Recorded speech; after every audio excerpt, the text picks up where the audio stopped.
আসসালামু আলাইকুম বন্ধুরা, আজকে আমি আর আমার এই ড্যাডি বন্ধু দুজনে মিলে একটা কবিতা আবৃত্তি করব। কবিতাটা কেমন হয় তোমরা সবাই কমেন্ট করে জানাবা। কি বলো?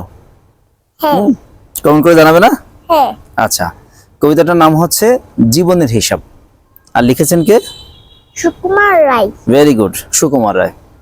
বৃদ্ধে বুঝায় বাবু মশাই চুরির শখে বটে, মাঝিরে কোন বলরিস সূর্য কেন ওঠে, চারটা কেন বারে ঘুমে, জোয়ার কেন আসে, বৃদ্ধ বাজে অবাক হয়, ফেল ফেলিয়া হাসে, বাবুলেন সাজীবন মল্লিরে তুই খাটি, কেন তার তোর যেমন তাই, চারিয়া নাই মাটি, খানিক বাদে কহেন বাবু বল তো দেখি ভেবে, নদীর ধারা কেমন আসে, পাহাড় থেকে নেবে, বল তো দেখি লবণ পুরা, সাগর ভরা পানি, মাঝি সুতায় আরে মশাই অত কি আর জানি, বাবু বলেন এই বয়সে জানিস না তা কি, জীবনটা তো নেহাত গেল, অষ্ট আনাই ফাঁকি, আবার ভেবে কহেন বাবু বলতে পারে বুড়ো আমার কেন এমন নীল দেখা যায়,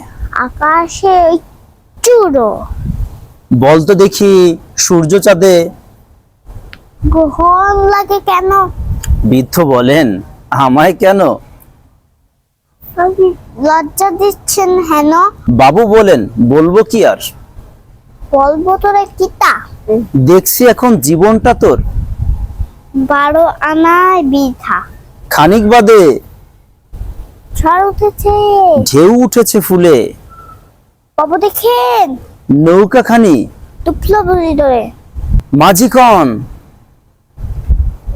এ কি আপদ, ওরে ও ভাই মাঝি টুকলো দেখে নৌকা এবার, মরবো নাকি আজি, মাঝি শুধায় সাঁতার জানো মাথা নাড়েন, বাবু, মুখ্য মাঝি বলেন মশাই এখন কেন কাবু, বাঁচলে শেষে আমার কথা হিসাব করো পিছে, তো তোমার তোমার দেখি জীবন খেলা 16 আনাই মিছে।